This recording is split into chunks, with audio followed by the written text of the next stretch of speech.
जय हिंद दोस्तों स्पर्श पेंशन का मैसेज सभी पेंशनर्स को नहीं। और आप लोग कई पेंशनर्स यह भी सोच रहे होंगे कि जिनको मैसेज आया है उनकी जो पेंशन है अक्टूबर की 50% डीआर के साथ में क्यों आ रही है, और जो डीआर का एरियर है वह वाला मामला कहां गया, अभी तक दिखाई नहीं दे रहा, ना कुछ मैसेज है ना कुछ है। आखिर ऐसा क्यों है, तो इसके बारे में भी दोस्तों मैं आपको जानकारी दूंगा। दूसरा दोस्तों, ईसीएचएस आसान हुआ इलाज और इक्वल एमएसपी अब सुप्रीम कोर्ट में। तो दोस्तों पहले पेंशन के बारे में बता देता हूं, बाकी ये ईसीएचएस और आपका इक्वल एमएसपी के बारे में भी बताऊंगा, उनको भी आगे वीडियो में जरूर देख लेना। आप यहां पर बोर्ड में देख रहे हैं दोस्तों कि इस प्रकार के कई पेंशनर्स को मैसेजेस आ चुके हैं स्पर्श पीसीडीए की तरफ से कि आपकी जो पेंशन है अक्टूबर की वह 30 अक्टूबर को आपके खाते में क्रेडिट होने जा रही है। अच्छा, केवल इस मैसेज ने 3 चीज तो दोस्तों क्लियर कर दी हैं। सबसे पहला तो जो आपकी पेंशन है अक्टूबर की वह 30 अक्टूबर को क्रेडिट होने जा रही है, क्योंकि 31 को है छुट्टी। हालांकि दोस्तों मैंने एक वीडियो में आपको बताया था कि हो सकता है कि इस महीने की पेंशन आपको पहले देखने को मिल जाए, क्योंकि 29 तारीख को आपको पता ही है धनतेरस है। इसलिए मैंने उस वीडियो में कहा भी था दोस्तों कि हो सकता है कि गवर्नमेंट अनाउंस करे कि 29 तारीख से पहले ही डिफेंस पेंशनर्स की पेंशन उनके खाते में डाल दी जाएगी, ताकि वो सही से धनतेरस के दिन खरीदारी कर सकें। लेकिन दोस्तों हालांकि पीसीडीए स्पर्श की तरफ से तो यहां नहीं किया गया, लेकिन कई राज्यों की सरकार ने यह घोषणा कर दी है कि 28 तारीख तक उनकी सैलरीज उनके खाते में क्रेडिट कर दी जाएगी। तो स्पर्श ने नहीं किया, लेकिन कई राज्यों ने जरूर कर दिया। अच्छा, दूसरी चीज इसमें यहां क्लियर हो गई है कि जो पेंशन है, पेंशन 50% डीआर के साथ में आने वाली है, जबकि दोस्तों गवर्नमेंट ने, कैबिनेट ने ऑलरेडी अप्रूव कर दिया है 3% डीआर बढ़ा करके 53% कर दिया है। लेकिन अभी तक आखिर क्यों जो है पीसीडी स्पर्श की तरफ से इसे जोड़ा नहीं गया है, यह मैं आपको आगे बताऊंगा दोस्तों, ठीक है ना। पर जो भी है दोस्तों, अगर 50% डीआर के साथ में आ रही है आपकी पेंशन, तो ऐसे में तीसरी चीज भी क्लियर हो जाती है दोस्तों कि जो आपको जो डीआर का एरियर आएगा अब 3 नहीं बल्कि 4 महीने का आएगा। जुलाई, अगस्त, सितंबर, अक्टूबर, 4 महीने का डीआर का एरियर आएगा जो बढ़ा हुआ है 3%, ठीक है ना। अब आप ऐसे सोच रहे होंगे कि यार इससे कुछ फर्क तो नहीं पड़ जाएगा। देखिए, ये जो अक्टूबर की पेंशन आ रही है आपकी 53%, अगर ये डीआर के साथ में भी आती और 3 महीने का डीआर का एरियर आता, चाहे इस रूप में आता, चाहे फिर अक्टूबर की पेंशन 50% डीआर के साथ में आई है और 4 महीने का डीआर का एरियर आ रहा है, तो आना तो दोस्तों दोनों ने बराबर ही है। चाहे आप 2 + 2 = 4 कहिए या फिर 3 + 1 = 4 कहिए, तो होना उसने 4 ही है। अगली बात दोस्तों, मैसेज सबको नहीं। जी हां दोस्तों, कई पेंशनर से मैंने जो है कांटेक्ट साधे हैं और उसमें से ज्यादातर पेंशनर्स को मैंने पाया है दोस्तों कि ज्यादातर पेंशनर्स का ये पेंशन का मैसेज आज नहीं आया है। तो ऐसे में दोस्तों पूछ भी रहे थे कि सर हमारा तो नहीं आया, हमारा तक क्यों नहीं आया। तो जो मैंने नोटिस किया है वो ज्यादातर पेंशनर्स का पेंशन का मैसेज नहीं आया है।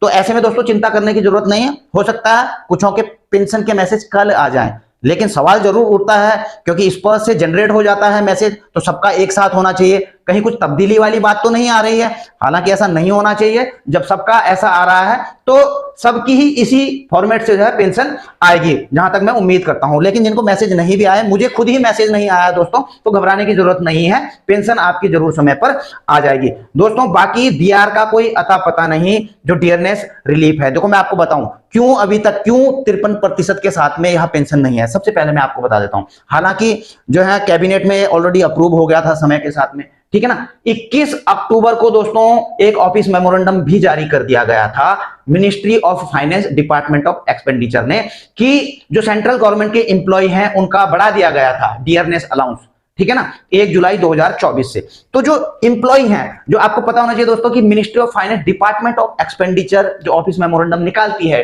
डीए को लेकर के, वो निकालती है एम्प्लॉयज के लिए, सेंट्रल गवर्नमेंट एम्प्लॉयज के लिए जो सेवा में है।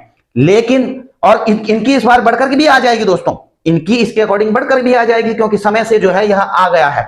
लेकिन बड़े ताज्जुब वाली बात है दोस्तों कि अभी तक पेंशन मंत्रालय ने यह ऑफिस मेमोरेंडम जारी नहीं किया है दोस्तों। आपको पता होना चाहिए कि यह कर्मचारियों के लिए है, और जब इसी प्रकार का ऑफिस मेमोरेंडम डीओपीपीडब्ल्यू यानी कि पेंशन मंत्रालय के द्वारा निकाला जाएगा, तो उसी के बाद पेंशन के साथ में बढ़ा हुआ डीआर आएगा। और आज की डेट तक जब मैं यह वीडियो बना रहा हूं, अभी तक पेंशन मंत्रालय ने ऐसा कोई भी ऑफिस मेमोरेंडम जारी नहीं किया है। तो ऐसे में सवाल खड़े हो जाते हैं कि भैया अब किस चीज का इंतजार कर रहे हैं। कैबिनेट ने जब उसको अप्रूवल दे दिया, मिनिस्ट्री ऑफ फाइनेंस ने भी जो इसका ऑफिस मेमोरेंडम जारी कर दिया, तो पेंशनर्स के लिए पेंशन मंत्रालय कहां गया, क्यों देरी कर रहे हैं। तो इनको तो तुरंत कर देना चाहिए था, 21 को नहीं करते, कम से कम 22 को ही कर देते। और अगर दोस्तों यह समय पे हो जाता ना, तो आपकी पेंशन फिर 53% के ही हिसाब से आती। लेकिन पीसीडी स्पर्श भी इंतजार कर रहा होगा कि कब पेंशन मंत्रालय का ऑफिस मेमोरेंडम आएगा और हम 53% के साथ देंगे। लेकिन जब अभी तक नहीं आया, तो उनको भी जो है पुरानी जो 50% डीआर है उसी के साथ में पेंशन रिलीज करनी पड़ रही है। हालांकि दोस्तों मैंने आपको बताया कोई फर्क नहीं पड़ता, अगर 53 के हिसाब से देते तो 3 महीने का डीआर का एरियर देते, अब उनको 4 महीने का डीआर का एरियर देना पड़ेगा। बाकी दोस्तों अक्टूबर की पेंशन के रिगार्डिंग आपकी भी कुछ राय हैं, सुझाव हैं, तो आप कमेंट बॉक्स में जाकर के लिख सकते हैं। अब आऊंगा मैं दोस्तों ईसीएचएस के द्वारा आपका इलाज आसान हो चुका है। और कैसे हो चुका है दोस्तों, यह 18 अक्टूबर का ईसीएचएस रीजनल सेंटर का यह एक क्लेरिफिकेशन दिया गया है कि रिवाइड गाइडलाइन, अभी आपको पता होना चाहिए दोस्तों, जो रेफरल प्रोसेस है ईसीएचएस का, उसमें कुछ बदलाव हुए हैं, अच्छे अच्छे बदलाव हुए हैं दोस्तों।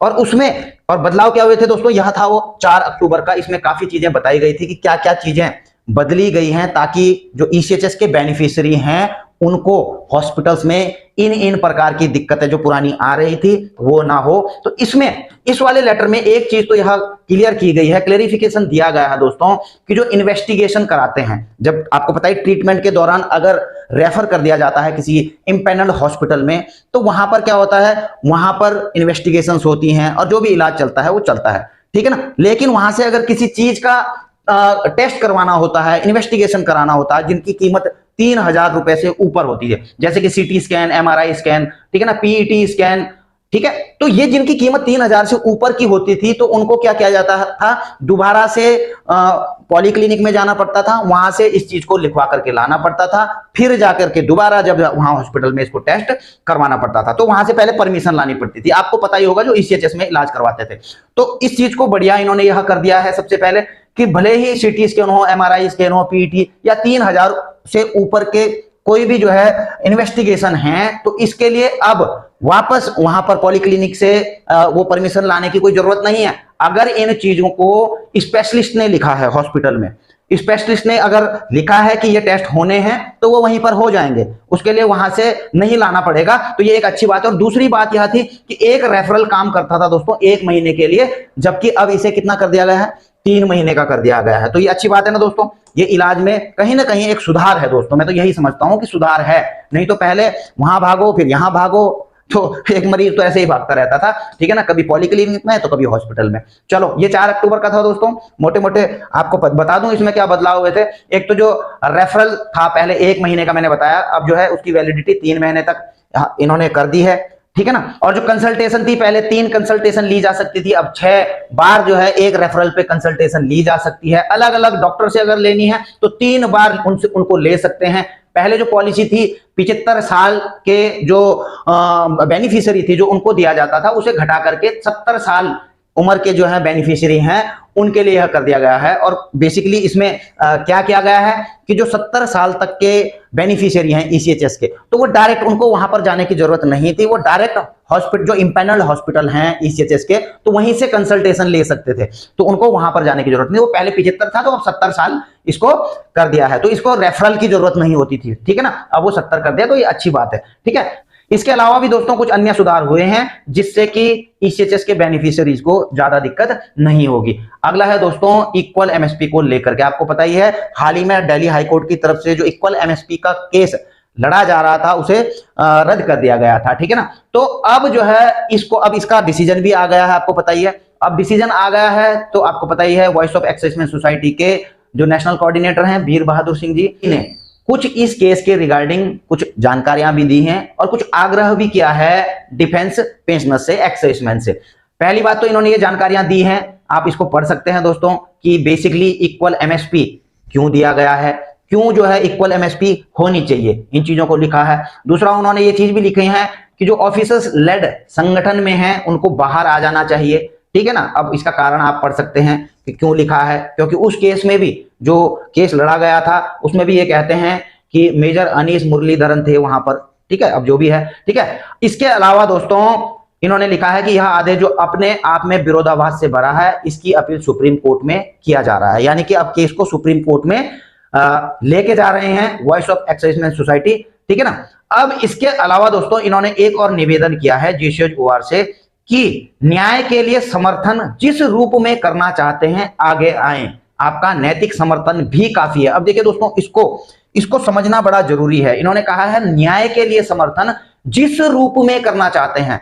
अब जिस रूप तो लिखा है दोस्तों, उसका रूप आपको समझना होगा। जहां तक मैं समझता हूं दोस्तों, एक तो फाइनेंशियली ये बोल रहे हैं, डायरेक्टली इन्होंने नहीं बोला है कि फाइनेंशियली, क्योंकि केस में पैसे लगते हैं तो, लेकिन जिस रूप का मतलब इन्होंने कहा है तो एक फाइनेंशियली भी हो सकता है दोस्तों, ठीक है ना, केस लड़ने के लिए। दूसरा फिजिकली भी हो सकता है कि आप वहां पर जा सकते हैं, केस में शामिल हो, सुनवाई में शामिल हो सकते हैं, उनका हौसला अफजाई कर सकते हैं। और देखिए फाइनेंशियली फिजिकली नहीं भी कर सकते तो इन्होंने लिखा है कि आपका नैतिक समर्थन भी काफी है, कि कम से कम आप कुछ भी ना करो तो हमको नैतिक समर्थन तो दे करके ही रखें। और दोस्तों इसके अलावा मैं एक चीज और जोड़ना चाहूंगा कि आप कहीं से भी किसी भी प्रकार का समर्थन ना भी करें दोस्तों, लेकिन इनका मनोबल गिराने की कोशिश मत करें। अगर बढ़ाने की कोशिश नहीं कर सकते, फाइनेंशियली नहीं कर सकते, फिजिकली नहीं कर सकते, नैतिक रूप से नहीं कर सकते, तो कम से कम इनका मनोबल, क्योंकि मैंने देखा है दोस्तों इन्हीं के ऊपर जो लगातार केस को लड़ रहे हैं, उनके ऊपर कई आरोप प्रत्यारोप करना शुरू कर देते हैं। तो ये काम मत करना, भले ही सारे काम मत करना, लेकिन ये काम भी मत करना। तो कुल मिलाकर के दोस्तों आज की वीडियो में इतना ही था। आपकी कुछ भी राय हो किसी भी चीज के संबंध में, आप कमेंट बॉक्स में जाकर के लिख सकते हैं। जल्द मिलेंगे नई वीडियो में नई जानकारी के साथ। जय हिंद, वंदे मातरम।